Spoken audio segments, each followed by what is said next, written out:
Hello, everyone, and welcome to Grow With Us.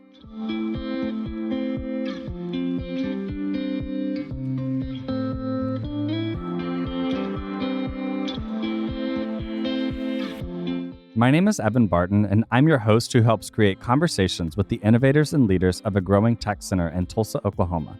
The Grow With Us podcast highlights in-Tulsa talent's work at bridging Tulsa talent with tech opportunities and the revolutionary work around the city. In-Tulsa's mission is to connect talented individuals and companies to stimulate economic growth in Tulsa and to create more prosperous communities across the region. Each episode, Grow With Us discusses the growth of opportunities, the growth of communities striving for change, or the tech and innovation that is changing the landscape of Tulsa.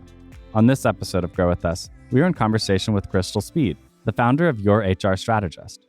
We discuss the importance of having comprehensive HR strategies for growing businesses, Your HR Strategist accelerator cohort, and some key factors playing into the attraction and retention of talent in the workforce. Krystal, it's so great to have you on. I'm really excited for this episode today.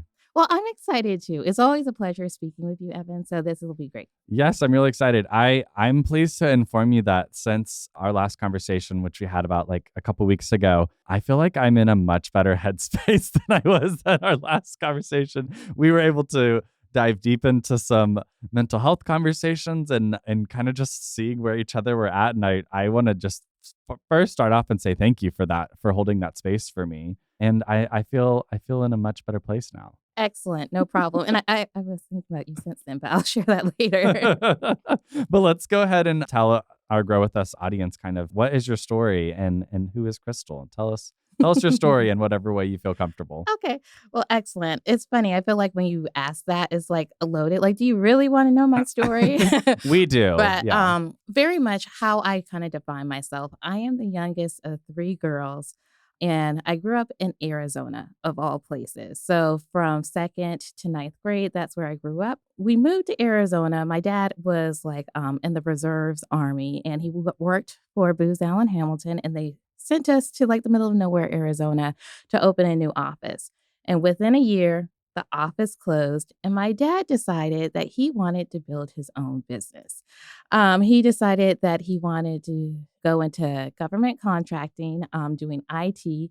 And my mom, who had like no experience in that at all, is like, I'll help you build a business. So I mention all of that because I am a business owner as well. And, I think I really came by it naturally from watching my parents build their own business, which was, very, when I look back at it, the sacrifices that they made, they were a lot. But eventually, they had a successful business, over 100 employees, and they kept kind of begging me and my sisters to work for them. I I refused, even though as a kid, me and my middle sister, we were a part of the cleaning team. So every Sunday we had to go and clean the office. So it got a little, it was just an excuse for them to work more. Like, okay, we can bring our kids. They can clean while we do some more work. But eventually I did join my parents' company. Unfortunately, my mother had already passed away, but I worked with my dad and my two sisters. And that's how I got my start in HR. And so I had taught for 5 years in elementary school. And my dad's like, come work with us. I think you'd be great. I wasn't sure, but he was right. So I came and it was wonderful. And then that's how I got my start in HR, really loved it, and then went on to do other things, eventually having my own HR consulting business. So yes, again, I really credit my parents with it. Got to see a lot of like the joys and challenges of entrepreneurship. And that was totally a different time where, you burnout really wasn't talked about.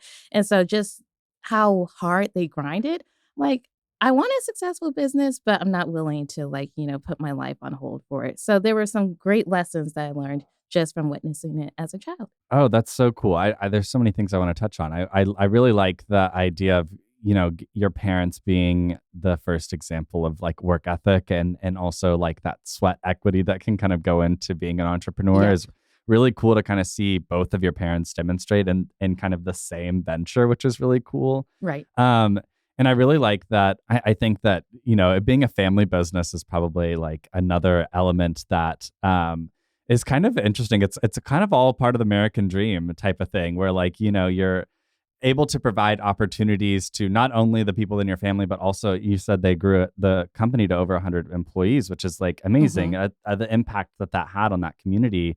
Exactly. Was it started in Arizona where you guys were from, or where did they grow the company? Yeah, so started in Arizona and eventually because they were government contractors working for the Department of Defense, we eventually moved to the DC area just because there was more opportunities. So Yeah. we were on both coasts kinda Yeah. with the business. That's awesome. No, I think that's so cool, and getting that like start to your career kind of, well, it wasn't necessarily your start in HR. Right, right. Um, like in that space was probably really interesting. HR is like such a, we kind of work in similar realms. I think about like HR and recruitment and hiring as like I guess sister cousins in the big business world or whatever. But it's interesting how they do overlap in a lot of ways, and Right. I've come to get more familiarized with that over the past couple of years. So we have similar vocabularies, which is cool. Right, exactly. But now I'm really curious to kind of hear, like, how did Tulsa get on your radar? How are we here talking to you in person? Well, it's funny, so I was living in the DC area. I was there for 26 years, and during the pandemic, living in this one-bedroom apartment and I owned property in Maryland, but that was a different story, but I was just like, "I don't wanna live here anymore." I experienced everything that I felt like I needed to experience being in my 20s and even the 30s in DC. It was a great time, and now I'm like, probably something else out there. And I really just Googled best places in the United States for remote workers, and Tulsa came up. And I'm like, Tulsa, never thought of it. I mean, I think I can point it out on a map. Um, You think? and so I applied to the Tulsa remote program. And again, I'm like, let's just see where this goes because I was very open to going anywhere. Anywhere but DC was really my what I was thinking. And the person who I talked to about their experience in Tulsa, I'm just like, that sounds wonderful. It sounds like the right next step for me. And I came to visit, and I just felt like Tulsa called my name when I came to visit. I'm like, everything I love about this. It was so walkable. I was downtown, and just even though it was like it was March 2021, so there still wasn't a lot of activity just because of the pandemic. But I'm like, I could see myself here. And so, since being here, I really have been able to like, really find community easily, see aspects of Tulsa that people fall in love with and have fallen in love with it myself. And, just see it as like a really nice chapter in my life. I don't know how long the chapter will last, You're still but writing it. Yeah, come on. but I feel like it's exactly where I need to be at this point. That's awesome. I love to hear that. I think that we've had a couple people on this podcast that talk about just like how intersecting with Tulsa has kind of just come either serendipitously or almost like randomly. And what's interesting is a lot of people are actually on that same timeline of like, these past few years have been like, I was really comfortable or I'd experienced a lot of things in these other places and I was just ready for a change. And I think that it's really cool to hear that the change that Tulsa can provide, or just being here in this environment can be the change that people need, and they can kind of apply different parts of themselves to the different communities that are really growing here. Like I'm to assume I think I'm safe to assume that like the entrepreneurs community has been like a Right. very welcoming community for you It as a has. business owner. So It has definitely, like and that's probably the biggest reason that keeps me here because I feel like there were resources in the DC area as well, but, it's just it was hard to access and navigate that space, and I think here in Tulsa, I almost feel like they put things out there for you versus you having to go search and find them out, and so, yeah, I do think it's a great community for, entrepreneurship and being able to build and grow your business, but also, just being able to experience things. And it's funny because I didn't know exactly what I wanted in this next chapter of life, but I feel like I found everything that my heart needed. So, oh, that's awesome and poetic. I love it. What have you seen? Kind of, you've been here almost a year and a half. Like, what have you seen the biggest change in Tulsa? Is it the attitude, the places here, the culture? Has anything stood out to you and kind of this year and a half of being here? Huh. Um, so that's an interesting question. What has stood out to me? Like, I really think that one, I have a much more active social life here than I did in DC, which is funny to my friends on the East Coast because they're like, "What do you do in Tulsa?" And I've been so pleasantly surprised by just like the arts and cultural aspect of Tulsa and just how much talent exists here. And it's just not like one or two talented people, but so much talent. I went to the Nutcracker the other week and I'm just like, this is so beautiful. Like, they're so talented. I had gone to the opera a couple times. I feel like the TPAC always has great things going on. So I think that has really been a big thing. Also, I didn't know how big, the entrepreneurial ecosystem was here. Not necessarily big, but like maybe robust, Robot, right? yeah. And so that has definitely surprised me and just seeing like all of the different opportunities as well as the people that come through Tulsa and just like the different events that are bringing people here and then those things that are keeping people here. Yeah, no, I love that, and I think that that's a huge change that I've seen.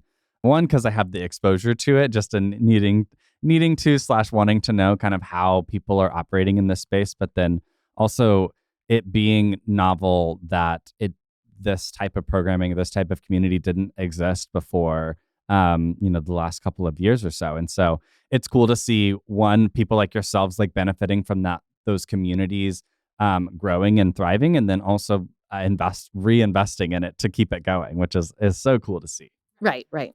So let's talk a little bit about your company and your HR strategist. I'd love to hear kind of the origins of it and how building it has been for you and kind of that journey. Yeah, sure. So, yeah, my business is Your HR Strategist, where we help scaling startups and small businesses build and grow inclusive teams and workplaces where their people can thrive, where they're doing work that just kind of lights them up. So we help them really think about building the people operations and infrastructure early so that as they scale and grow, they have that in place so that they can find, retain, and invest in great talent. So my origins started, with my dad's business. Again, like before then, I didn't really think I hadn't even considered HR. But after working with him, I went on and like continued to do HR work, but also did like some nonprofit work. I worked in Christian ministry work as well. And then right before the pandemic happened, I started doing HR consulting just because I'm like, that's a part of me that I still love. Let me, continue to hone that craft and that skill. But then during the pandemic, when everything changed to remote work, the needs were great. And I was getting so many calls about help us navigate this space.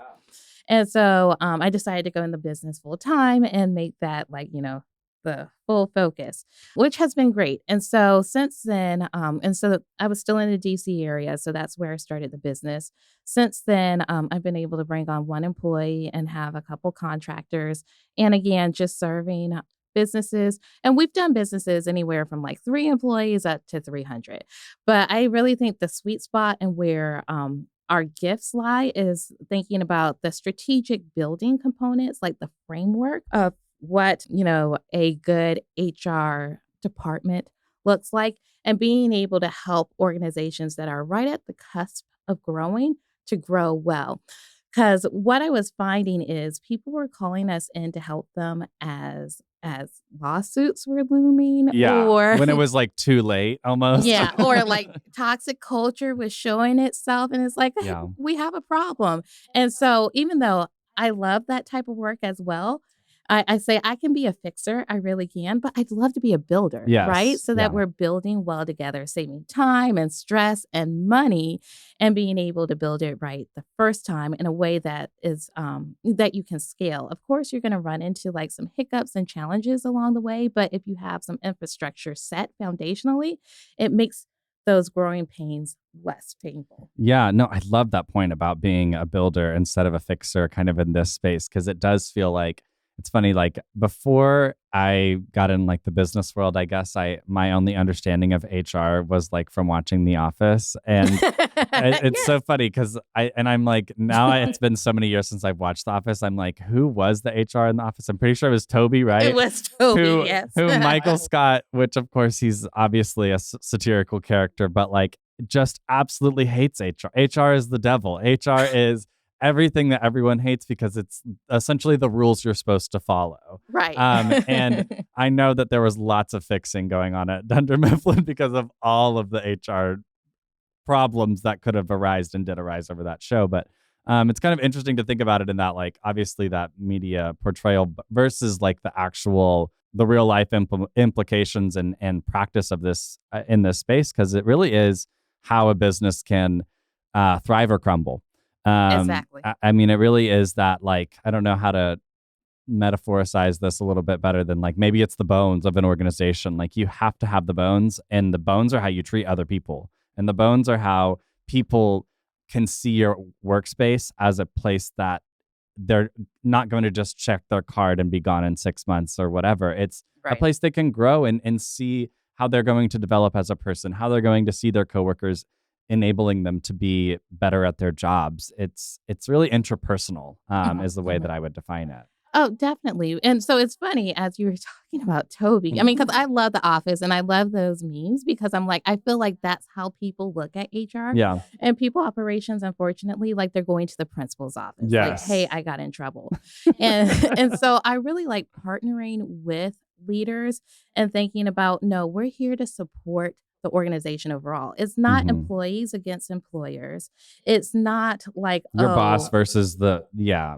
the managee, or I don't know, your coworker, Yeah, whatever. yes, yes. Nor is it really thinking about these rules that we have to follow. So we really come in and build, again, the structure in which to operate well in. So it starts with really knowing your mission, knowing your vision, and knowing your values, because those are going to guide the ways that you make decisions, the way that you interact with one another, what is like kind of a cultural norm or acceptable within your organization.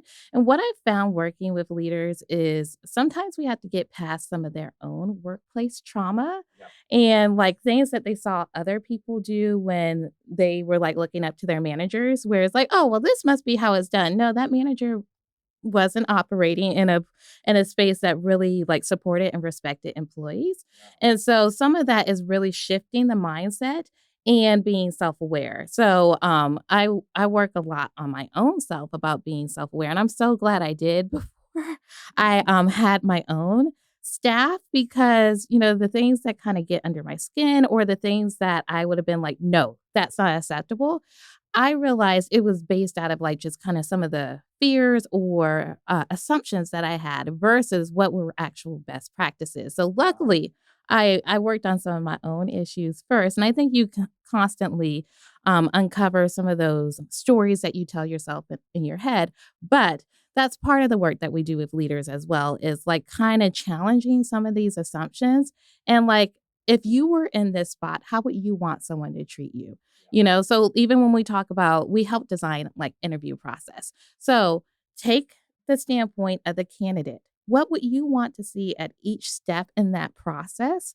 And then let's design a really good candidate experience for them. And you're probably going to feel more comfortable because you're really operating within what's true to your like organizational values and all of that.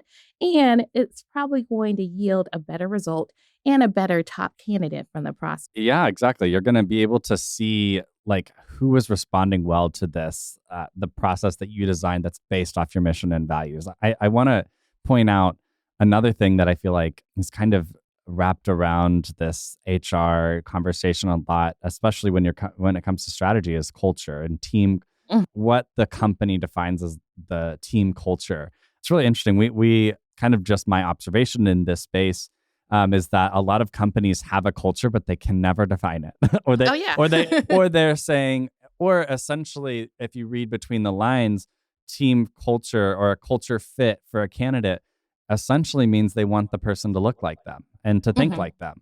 And it's so interesting. And when you're hiring and you're saying you're looking for people and you're looking for diversity of thought. You're looking for all these people with these skills, but then you want this person to look like you at the same time. And it's like, Right. that's a unicorn, and you're not going to be able to find Right.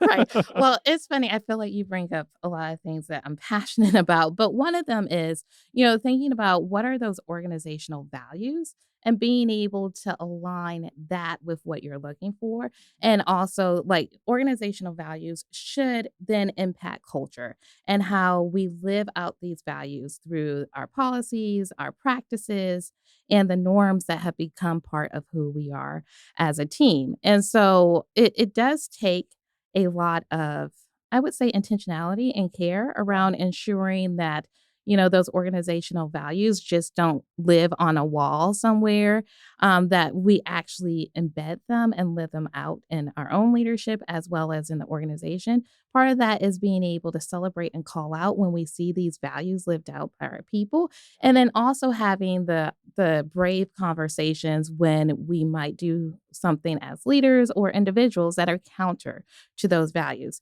And then as you were talking about, with, wanting to be a more diverse workforce, but also like, hey, a culture fit ends up looking just like what we already have. And, I think one is just really going back to why do we have, goals around diversity, equity, and inclusion. I mean, it does make, I mean, like from a human standpoint, it makes sense and it makes business sense too. Yeah. Like with diversity in all the different ways that it exposes itself, it just makes for a more innovative team, and you're able to like go farther faster.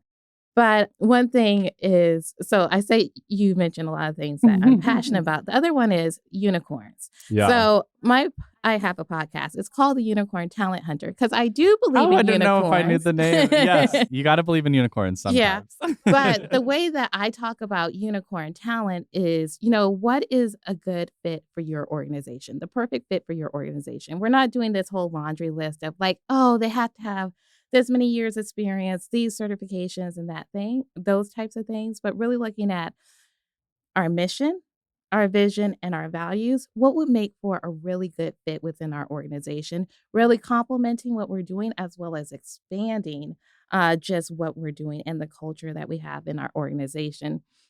And so I think sometimes I take leadership teams through an activity that looks at defining an ideal candidate profile. And through that, we actually expand the thinking around what could be an ideal fit for our organization, thinking about lived experience, thinking about characteristics and values and attributes that an individual brings, which just opens it up even more. Yeah, the unicorn's not as hard to find if you start to expand your definition or idea of it. That's so cool. I love that. So that's my spin on unicorns. But yeah. That's really cool. So I'm really excited to talk to you about, your HR strategist growth in the next year. So kind of tell me a little bit more about how you're planning on growing your business next year. Yeah. Well, great question. So, again, so we do a lot of work around strategy, whether it's a strategy for finding great people, keeping them, or investing in their growth. And so the primary way that we'll be doing this in the coming year is through a VIP day model. So where it's a 1 day like deep dive into your organization around topics that relate to our thriving workplace framework. So we have this framework that we've developed that really breaks down what makes a thriving workplace. And so it deals with people, culture, and systems. And so we're really helping you think about your people operations, your culture, and those systems, whether it's technology or process that's going to help support this overall infrastructure. What we have found from the work that we've done, especially in those organizations where they're getting ready for this growth inflection point, usually you have either a co founder or an operations manager who is now doing these HR tasks where they aren't necessarily trained. we'll say. And sometimes they're not passionate about it, but, definitely, they've inherited these tasks because usually organizations don't have the budget to have an HR resource, even if it's a fractional HR resource. So, another component that we are bringing to the market next year that we're really excited about is actually doing an accelerator type of cohort with operations individuals and really walking through building the HR infrastructure, the people operations for their organization so that they can find great talent, be able to keep them and get them engaged early on, and then also thinking about investing in them. So it's a 3-month cohort that we're building. And again, it's being able to walk through those different aspects to make sure that you're building that capability in your organization. Because what we found is we can come in and do this like as a retainer, but once we leave, it kinda just falls along the wayside, and so Yeah. we're really trying to build that capability within the organizations, and then some organizations may be ready to, like, then hire a fractional HR manager, and then we can support them in hiring their next HR person. That's awesome. No, I love that. I love that offering, and I'm really, really excited for it because I the first place that I worked at, I saw like we had outsourced our HR. And what kind of that felt like was that if you did have an issue or some type of something that might have happened in the workforce, it was like I can't even talk to someone that is involved in the day to day of my Exactly. operations. So it felt so disjointed to be like, I have a problem with all of you people over here, and let me go talk to someone that doesn't even work here to Exactly. intervene. And so it's almost like, so maybe I shouldn't even say anything. Like, it just would create all of these sticky situations if you don't have that people operations built in. And it's so important to growing teams. I like the way you framed it too about, those inherited responsibilities. It's almost because it's like they're so needed that someone has to do it, even if they're not trained. Right. And that is in turn essentially how you can create a system that isn't supportive of people operations if someone's training some or creating a system that they're not trained to create. Mhm. So I think you're going to be providing so much lift and creating some really awesome people operations superstars in the Tulsa place or the Tulsa based market, and really any company that you work with is going to totally benefit from this. I'm really excited for you. Yeah, we're very excited too. And one thing I'll say is, my background is in education. I taught for 5 years elementary school, but also have a master's in curriculum and instruction. And so when we were thinking about how to refine our offerings, it was really thinking about, okay, what are our strengths? And so my strength really is teaching and coaching and building those capabilities. So I'm really excited about being able to support organizations in that. Yeah, and getting to blend both of those disciplines is really cool. That's so cool. Yeah, I'm really excited for the future of your HR strategist. And one thing that I kind of want to reflect on your experience kind of in the Tulsa entrepreneurial ecosystem here was the Build in Tulsa Female Founders Pitch Competition. And if I remember correctly, you participated in one. Is that correct? That is That's awesome. Tell me about that experience and kind of how that impacted your business. okay. So that was my first ever pitch competition. And I'm adventurous, so I'm like, "Let me try it and see whatever." I had no idea what I was signing up for, but it was such a great experience. I can't say enough about Build in Tulsa, Desiree and Ashley. They prepared us so well for just, like, being able to pitch anyone, anywhere, and I feel like now I can do a little bit of that. But it was a great experience. It was the first one that they've had, and so they've been just kinda growing and enhancing the offering, over the last year, and from that experience, it was kinda like introducing the business to the Tulsa community. So, definitely helped with exposure and brand awareness. Also, from that experience, I was asked to participate in another female founder cohort, which is Endeavor Scale Up, part of their first Tulsa cohort, which was exceptional. So I feel like that experience just helped open up other opportunities and really realize like I had a really great business that I needed to share with more people. Yeah, I want to focus. I love hearing that. The exposure part is so important. The access to knowledgeable folks in that ecosystem is also like such an additive to what you're able to pitch and creating that pitch and creating that ability to sell your business in that way, which is really cool. I also think that's super awesome to hear that that platform for Black women exists in Tulsa. And I'm Right. sure the whole so Build in Tulsa has this focus on creating the next, or not the next, but recreating the opportunities and recreating the affluence of Black Wall Street in kind of this 21st century and tech focused ecosystem. And so I think it's interesting to kind of just from the VC world, we think about if you look at how many companies are being funded and where those dollars go, the dollar amounts are super stratified to white male and like those founders of those types of companies, and Right. the least amount of money goes essentially to Black women and Black female founded companies. And so, kind of the importance of this competition in this space in Tulsa is really cool. And I bet that that was a feeling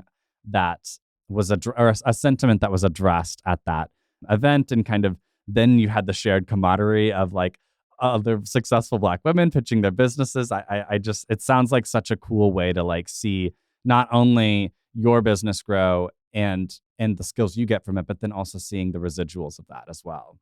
Yes. Yes to all of that. I mean, I would definitely agree. And I feel like with programs like the Female Founders Pitch Night with Build in Tulsa and Endeavor Scale Up, it provides you just like again exposure to things that I didn't even realize I needed to know for my business or know that that was even an option. So to be exposed to the fact that there are other ways to build your business besides bootstrapping. Like my parents bootstrapped their business. Many entrepreneurs I know, they bootstrapped. I know very few people who have done any type of fundraising. And so it was just really good to have exposure to that space. And then also, I think I try to embody like this boldness and like going after what I want. And I felt like that was just another opportunity to put in practice. Like Yeah. Krystal, you say you want to grow your business. Well, go do something new, go do something different, learn, and see where that takes you. And I've been really, really excited and satisfied with that decision. And it's so great to see each time that Build in Tulsa does their female founders pitch night, like the new talent that is exposed to the Yeah. ecosystem and just all of the great ideas that are out there that are definitely fundable if they just have like enough gain enough traction and get seen by the right people. And I Yeah. think Build in Tulsa is trying to make that possible. That's so cool. I'm really glad you got that experience, and I'm so glad that opportunity exists. So definitely, listeners, go check out Build in Tulsa and all the awesome ecosystem work that they're doing in the entrepreneurial space in Tulsa. I'm really excited to round out this discussion with one last kind of transition into a different conversation where we talk a little bit more broadly about kind of the biggest challenges that businesses are facing with finding and retaining talent. So, kind of from your perspective, how do you see and how and what have you seen as the biggest challenges that these companies are facing in this market right now?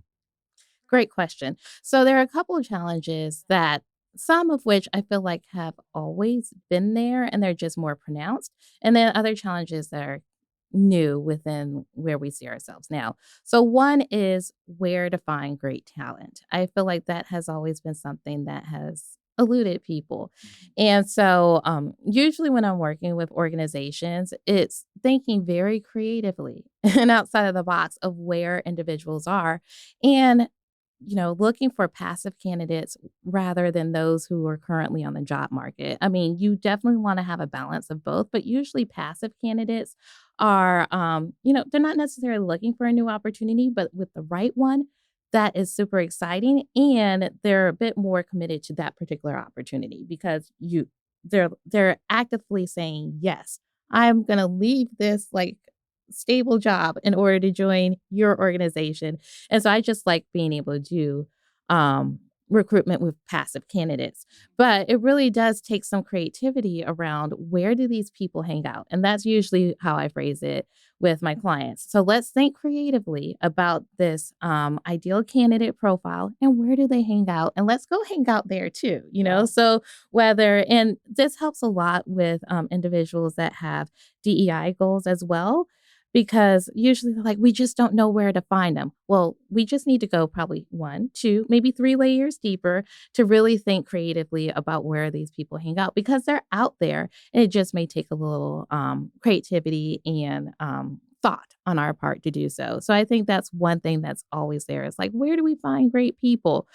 The other thing I would say is, and this is something that I'm like working out in my head. Okay. So it's not a formulated thought, but I'm starting to notice, and I'm terming it transactional employment versus transformational employment. And a lot of times when we're looking to fill these roles, especially if it's like, you know, back in my days of recruitment where I used to recruit for my dad's business, where we had to find, 5, 10 software engineers. That's not an easy task, and No. so sometimes it becomes very transactional, where it's like, I need to get these positions filled, and that's just it. And so when it becomes transactional employment, that carries into how we onboard them, how we develop them, how we even look at, like, performance goals and those type of things. And so with transactional employment, it's really just saying, "Hey, here's a check for the job."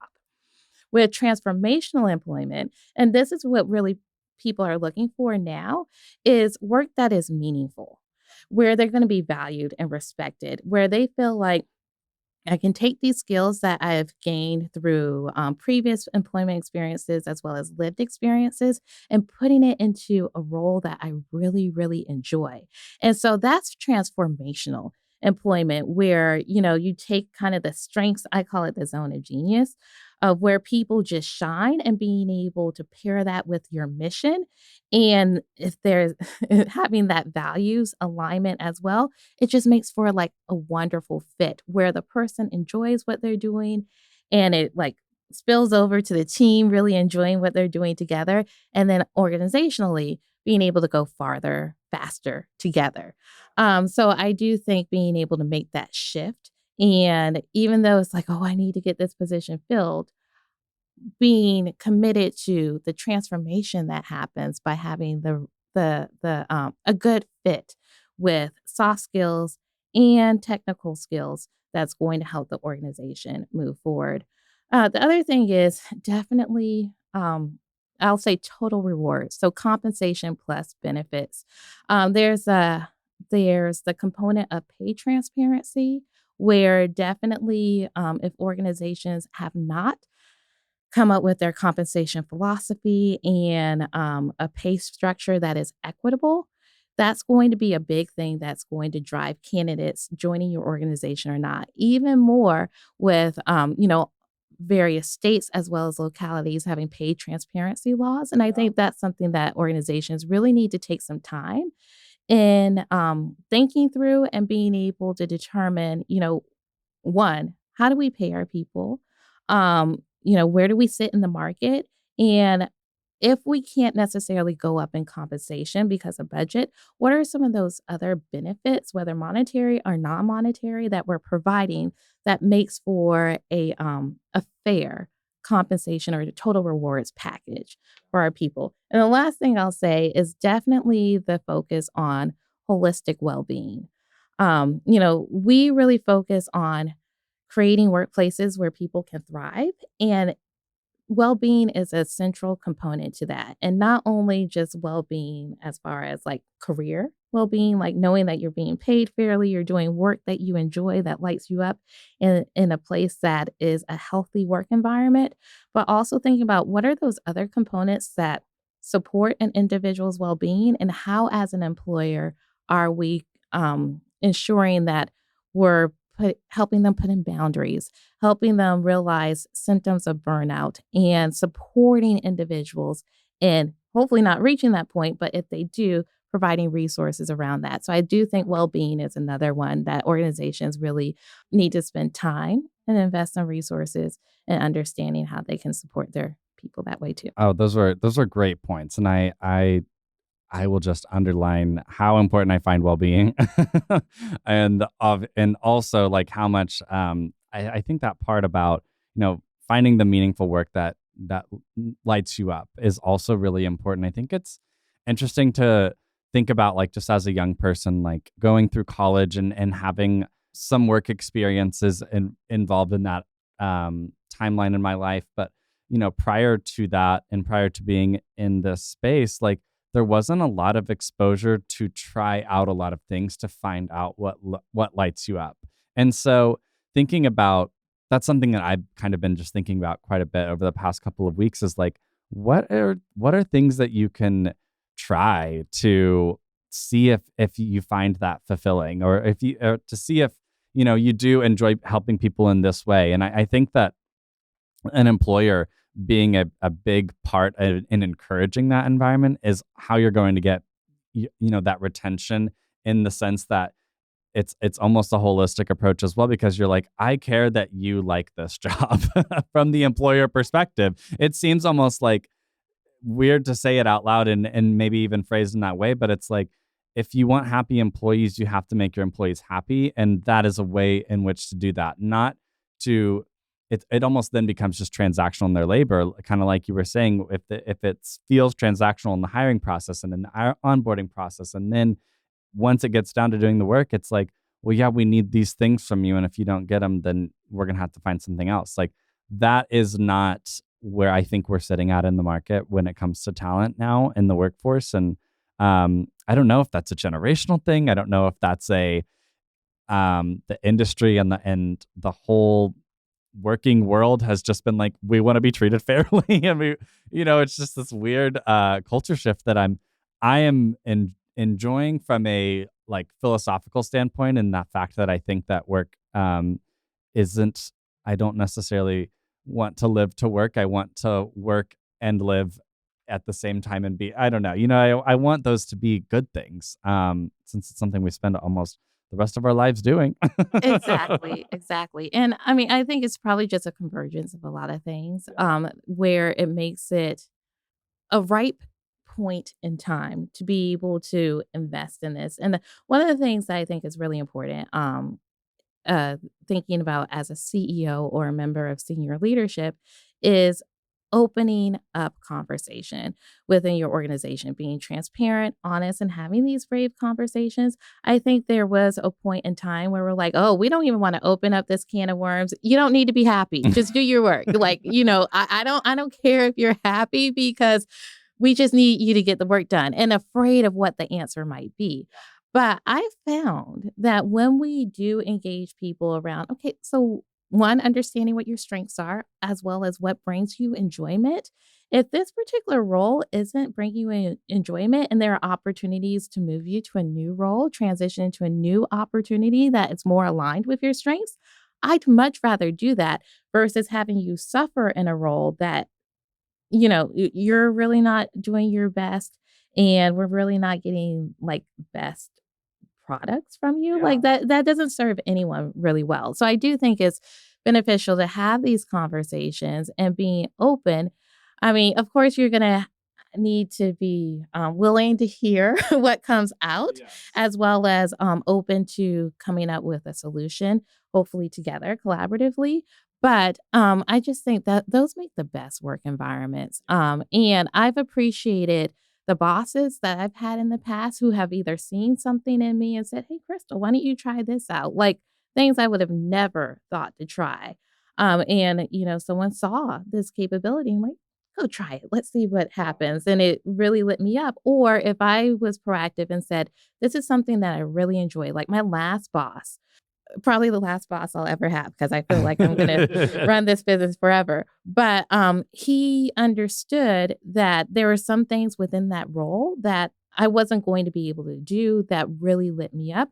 So he provided me space for me to like do this consulting work, and he understood. And but when I finally turned in my resignation, he's like, I knew you weren't going to like stay forever. I'm glad that you're able to go to the next thing that's really going to like, fuel you and like bring you joy. And I think that's part of it as leaders. Like we are open handed in the way that we help develop individuals. I understand you're not going to be in my company forever. So, but while you're here, I want to make sure that it's an enjoyable experience and also setting you up well for whatever's next. Yeah, no, I love that. I think that's how you have impactful experiences. Working as being open to opportunities, and also there being leaders that see, like you said, your last boss. Like I think that's such a transformational experience to just like have someone see something in you that you might not have seen, and then the space to grow into that or to experience that. I love that. I think it's super important. Krystal, I've had such a great time with this conversation. It's Me been too. such a joy to have you on. Is there anything that you would like to plug or share with our Grow With Us audience? Yeah, I would say definitely if anything has resonated, one, I love having coffee chats. So if it's just like, I'd love to hear more about this idea of thriving at work and how we can like have a thriving workplace. The best way to get in contact through our website, yourhrstrategist.com. Also, I'm pretty active on LinkedIn. And so I'm Krystal with a K. So Krystal Speed on LinkedIn and then also on Instagram at Your HR Strategist. So feel free to reach out. Would love to have a chat. Also, if you're just thinking about, what is the next step for our organization, especially if you're like, I know our operations person needs some help. Check us out in the new year. We'd love to be able to support you in that way. Awesome. Thank you so much, Krystal. Thank you for being on this episode of Grow With Us. And for our listeners of Grow With Us looking for new opportunities, please join our talent network to stay in touch with our future jobs and opportunities in Tulsa by visiting talent.intulsa.com. That's talent.intulsa.com. By joining our talent network, you will get access to a newsletter where you can stay up to date with our latest career advice, featured opportunities with Tulsa partner companies, and our placement success stories. Be sure to subscribe on Apple Podcasts and Spotify to be notified when more episodes of Grow With Us are released. Let us know what you think about how we're doing by rating and reviewing. Huge thank you to our editor at Rant9 Production and Jesse Ulrich. This has been Grow With Us.